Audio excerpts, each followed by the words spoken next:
Welcome to Divination with your host, Louisa Brown. Get deep into divination and learn the true old ways. From crystal balls to tarot and much more, only on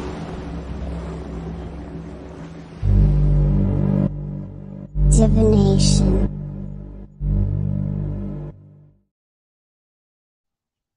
Hello.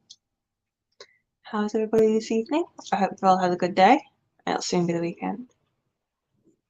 There's me. There is Ben next to me. Hi guys. You can kind of see there. He's coming down with a cold. So we'll see if he's alive for tomorrow's main show. Yeah. Hopefully the pups will be quiet. They seem to be asleep at the moment, so that's good. Just move that a little bit further forward. There we go. Show it to the group. It's good, isn't he? Hi, Eric. Oh, that's one pup gone. Right. So, he just collapsed on the floor. That's funny. Yeah. What we're doing today? It has been a couple of weeks. Hi, Kate. Hang on. Yeah. So this is strange. Lens flare or lens glare. Whatever. A bit better, kind of. Yeah, been a couple of weeks. It's been busy. We're always busy. Hi, Jeanette. Just see Ben there. Sorry. Ben's just dying in shots. It's fine. Oh, you're all right then. You really knocked everything off with the cushion, honey. I was tired. I know you're tired. There we go. Right. So, shall we begin? Yeah, this week, for reasons once, I've started it, you'll realise there will be no live demonstration of this form of divination. Depends if the pups start barking. Or if we just have a human sacrifice. Hi. So yeah, this week is Haruspex. What is that? Ben, that was your foot. Yeah. So, has anybody heard of it before? That's the first question. See if anyone answers. Anybody got any ideas of what this form of divination is? Hi, Debs. Give you a couple of minutes. Kind of give a bit of a clue as to, a bit of a sacrifice, which we're not doing. No sacrifices will be performed on this show tonight. Okay, we're getting some noops. Yeah, Jeanette says no. Kate says never. Exist question mark. Deb says nope. That's good. We can all learn something then. Yeah, so Haruspex. I shouldn't begin. In the religion of ancient Rome, a Haruspex was a person trained to practice a form of divination called haruspicy. Not 100% on the pronunciation. What, no sacrifice? No sacrifices tonight. Maybe another night. We'll see. No sacrifices, Facebook. There are no sacrifices. Please don't take me off and ban me and whatever. Yeah. The form of divination called Haruspecy. This was the inspection of the entrails of sacrificed animals, especially the livers of sacrificed sheep and poultry. The reading of omens, specifically from the liver, is also known by the Greek term hepatoscopy. No matter how much I practice saying it before I go live. Wait, it's time for live. Can never do it. Hepatoscopy. It's fine. So yeah, there we've got a form of ancient Rome and there's a form in ancient Greece. The Roman concept comes from Etruscan religion as one of the three branches of the Disciplina Etrusca. Etruscan religion comprises of a set of stories, beliefs, and religious practices of the Etruscan civilization, heavily influenced by the mythology of ancient Greece and sharing similarities with concurrent Roman mythology and religion. Such methods continued to be used well into the Middle Ages, especially among Christian apostates and pagans. The Latin terms Haruspex and Haruspicina are from an archaic word hera for entrails, intestines, well, entrails and intestines, cognate with hernia, which is protruding viscera, and hera, empty gut, and from the root spec, to watch and observe. We've got a little bit of background. The Babylonians were famous for hepatoscopy. This practice is mentioned in the book of Ezekiel 21:21. For the king of Babylon, this is quote by the way, for the king of Babylon standeth at the parting of the ways, at the head of the two ways, to use divination. He shaketh the arrows to and fro, he inquireth of the teraphim, he looketh in the liver. One Babylonian clay model of a sheep's liver, dated between 1900 and 1600 BC, is conserved in the British Museum. Here is, see, I know Ben like saves things onto StreamYard and then clicks a button and pops them up. I do my printouts. So that is the one that is in the British Museum from Babylonian times. The Assyro-Babylonian tradition was also adapted in Hittite religion. At least 36 liver models have been excavated at Hattusa. Of these, the majority are inscribed in Akkadian. Okay, my drinks maker has gone to sleep. Akkadian, but a few examples also have inscriptions in a native Hittite language. Bear with me again. Got some, instead of just like getting the liver pictures, I also found these. I thought it was quite nice. So this is at the ancient city of Hittite. I thought they were pretty cool. I like them. I've also got another picture there. Is what they all found there. And all these clay livers.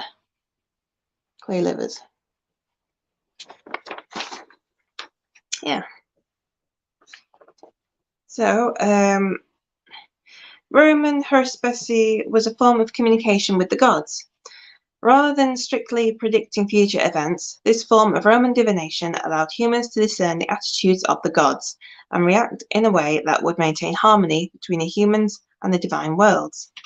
Before taking important actions, especially in battle, Romans conducted animal sacrifices to discover the will of the gods, according to the information gathered through the reading of the animal entrails. The entrails, most importantly the liver, also the lungs and the heart, contained a large number of signs that indicated the god's approval or disapproval. These signs could be interpreted according to the appearance of the organs. For example, if the liver was smooth, shiny and full, or rough and shrunken, the Etruscans looked for the head of the liver. It was considered a bad omen if this part was missing from the animal's liver. The Haruspex would then study the flat visceral side of the liver after examining the caput ionciaris. Sounds more like supper. Yeah, who knows? Let's just eat a bit of liver if it doesn't give the answers that we want. Easy solution.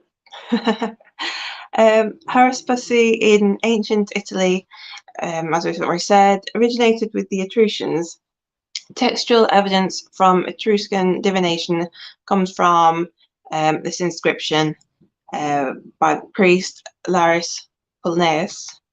That's 250 to 200 BCE. Epitaph mentions a book he wrote on Haruspex.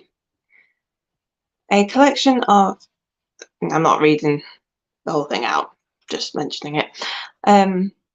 A collection of sacred texts called the Etrusca Disciplina, written in Etruscan, were essentially guides on different forms of divination, including Haruspex and augury. Might do one on augury another day. Anyone got any guesses for that one? That's spelled A-U-G-U-R-Y. In addition, a number of archaeological artifacts depict Etruscan Haruspex. These include a bronze mirror with an image of a Haruspex dressed in Etruscan priest's clothes, holding a liver, while a crowd gathers near him. Another significant artifact relating to Haruspex in ancient Italy is the Piacenza liver. This bronze model of a sheep's liver was found by chance by a farmer in 1877. Names of gods are etched into the surface and organised into different sections. Artifacts depicting Haruspex exist from the ancient Roman world as well, such as stone relief carvings located in Trajan's Forum. Now, here I've got the Piacenza liver that I've just mentioned there. That is what it looks like when it's on about all the different markings. You can see all over it.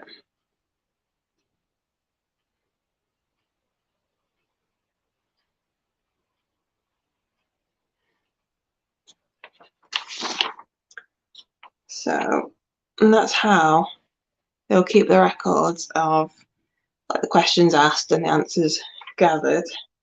What was it I did? It must have been a few months ago now.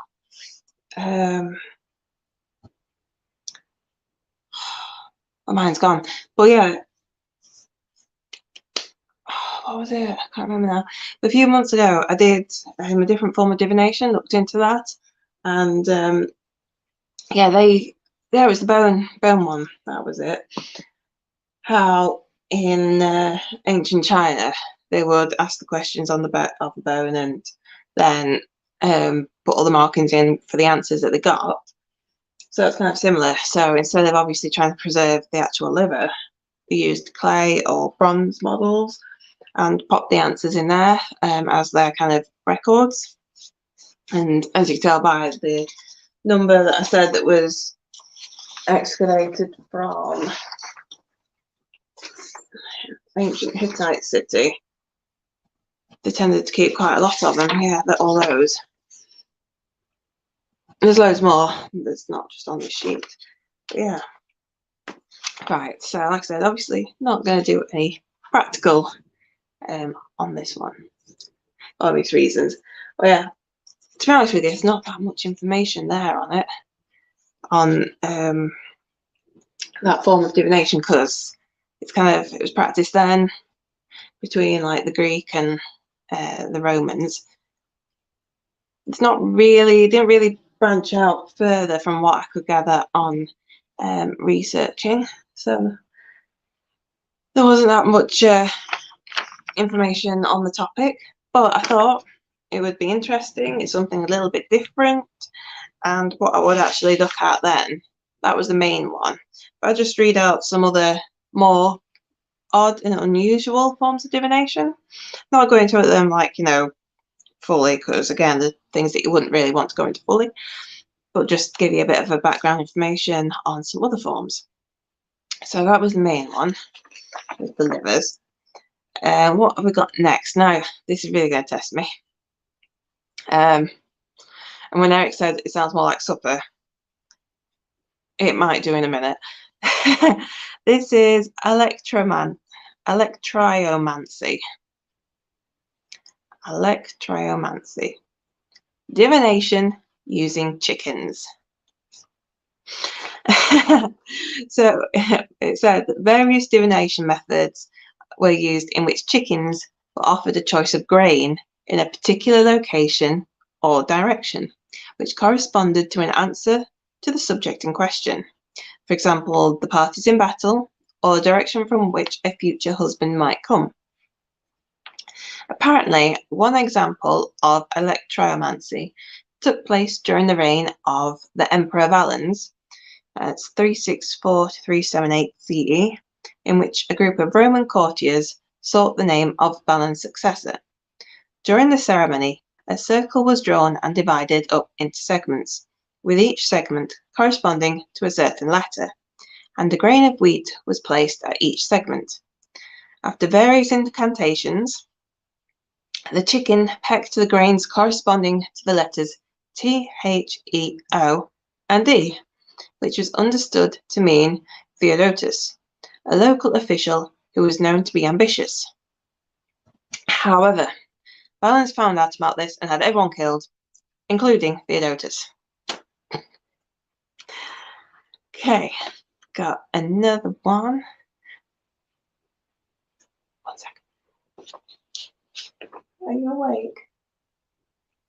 He's gone to sleep. Got really dry throat. It's a good job it's going to be a short one. Next one is tyromancy. Divination using cheese. Okay, told you it's a little bit strange. The use of cheese as a divination tool was known in the ancient world and the Middle Ages, although the details aren't very well recorded. Some say the shapes of the holes in the cheeses were thought to hold meaning. A heart shape could indicate love, and certain holes could be read as initials. One story tells of how young women in the countryside would predict future husbands by writing the names of suitors on a piece of cheese. The first to mould was believed to be the ideal mate. It may be worth noting, however, that the Greek diviner Artemidorus did not feel that cheese divination was very reliable, and included cheese diviners amongst his list of false diviners, along with dice diviners, sieve diviners, and necromancers. He thought the interpretation of dreams and livers was far more dependable. So we've got another vote for there for the old liver divination. Alright, 1 second, I really need a drink. Ben.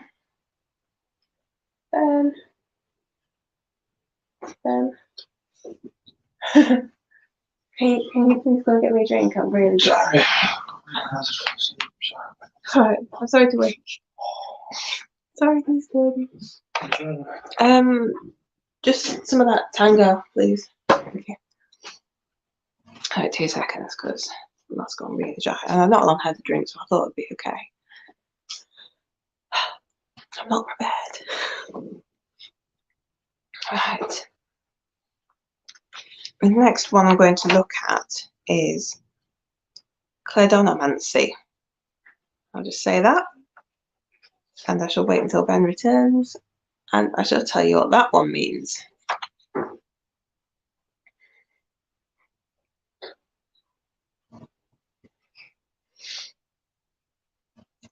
Wait, I'm just stroking this little pup here.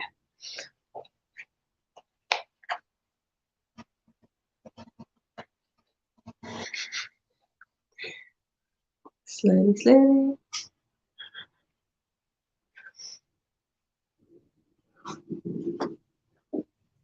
No, I apologize. Thank you. I've gone really, really dry.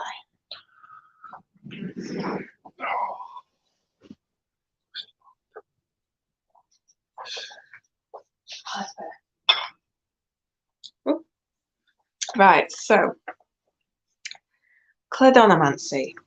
That's divination by words overheard. Sticking with the ancient Greeks and Romans, they believed that chance utterings weren't just that. The art of claidonomancy, or divination from overheard words, could be practiced either inside or outside of a specific ritual. Roman general Lucius Paulus, who was at the time readying his armies to fight King Perseus of Macedonia, coming home one evening, he noticed that his young daughter, Tertia, looked forlorn. "What is the matter, Tertia, my dear? Why are you sad?" he asked. His daughter replied, "Oh, father, Persa is dead." Persa was the name of the little girl's puppy, but her father interpreted the words as an omen, meaning he would defeat Perseus, which he did. Specific Greek oracles, such as the Oracle of Hermes at Pharaoh, were also designed around cladonomancy. After burning incense and making offerings, those who wished to know their future would whisper a question into an ear of Hermes' statue, cover their ears, and walk away. The first words they heard when they uncovered their ears were interpreted as the answer to their query. Bit random. Now we'll go a little bit stranger and a little bit more up to date. Herring fat and membranes. In mid-19th century Belfast, according to Oxford's Dictionary of Superstitions, women predicted the character of their future husbands using the slimier parts of a herring. One interview excerpted in the dictionary described a small silvery coloured glutinous membrane of perhaps 1.5 inches in length that lies under the inside of the backbone of the fish.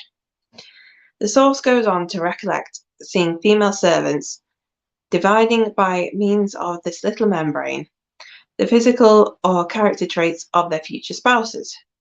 By throwing the membranes of herring they had eaten against a wall and interpreting the shape it made.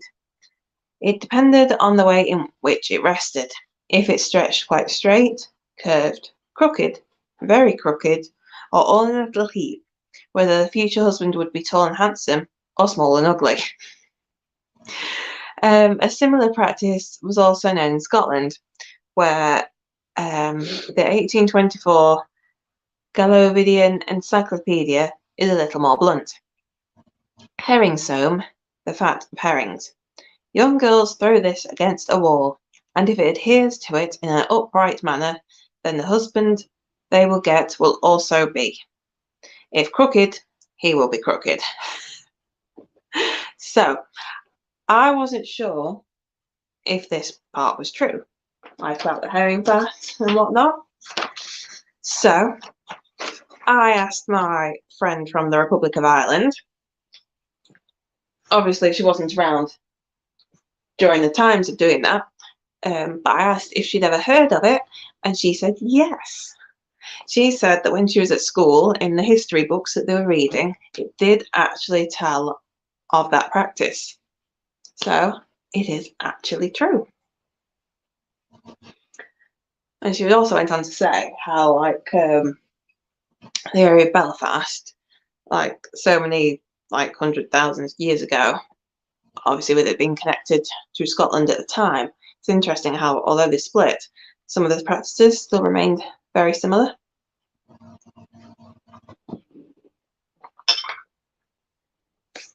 Right, so I don't think there's any of those really that you might want to practice at home. Maybe the chicken one. If you've got a chicken, get a chicken, put some grains on the floor, ask it a question. One grain yes, other grain no. Which one will it go to? Yeah. Or the divination by words overheard, that could lead to some interesting results. Oh yeah, the herring fat membranes slinging it about, or chopping up an animal for its liver. Maybe not so much. Oh, the cheese one's quite funny though. Yeah, that's what people should have done on Valentine's Day. Maybe if you're single, just put a few initials of men you like on the cheese or women you like on cheese, and see which one goes mouldy, and then direct your attention to that one. Who knows? Deb said love. Deb said I think I'll give it a miss. Yeah, so I say it's just a really short one this time because not really practical thing I could do. God, what was Kate say? I have a toddler at home. That could work. Yeah. So when there's not really like practicals for me to do, I do tend to be a bit shorter especially when they're the ancient ones, because there's only so much information you can find on it. 1 biscuit yes, 2 biscuits no. I'm glad you clarified that, Kate, because I was wondering which form of divination you were on about using your toddler for then. Not that I was getting concerned, but, but yeah, 1 biscuit yes, 2 biscuits no. And then just eat the rest of the packet of biscuits. Yup. We got Mark Cooper on. Amazing lively Winfield. How's that sexy husband of yours? Sexy husband is not so sexy right now. He's stuffy and snuffly. And He's shattered. got manfully. There he is.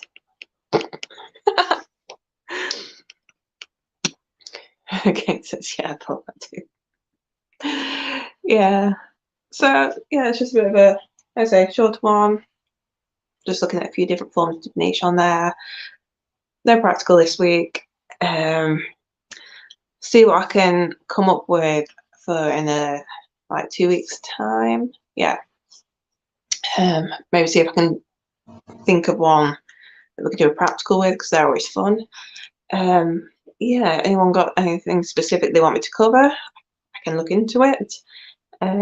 What's Jeanette saying? Interesting, thanks for learning something new, but won't be trying it.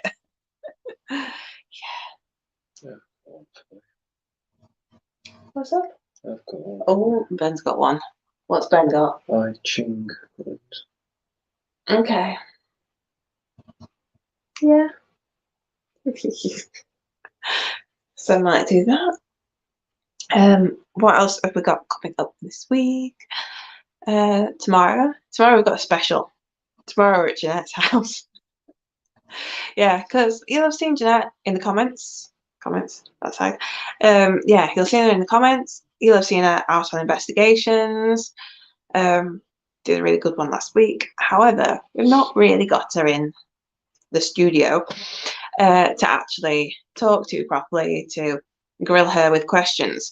Joking, Jeanette. No, it's going to be a nice casual chat with Jeanette. Kev might be there as well in the background, floating around. Yeah, so we're going to get to know Jeanette a bit more. Bring her forwards a bit. And then, if the weather holds up all right, because we know it's been giving a bit of a blustery gales. Yeah, if it holds up okay, then we are going to head out to do an investigation. The site we are looking at, I'm not going to name, however, it did used to have like a manor house whole thing on it, which has long been demolished.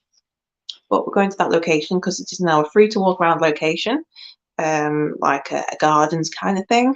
So might be interesting. Hopefully, like I say, the weather will be all right. Then, yeah, because we're doing the investigation tomorrow instead of Saturday, because Saturday, me and Ben are going to the Hellfire Caves.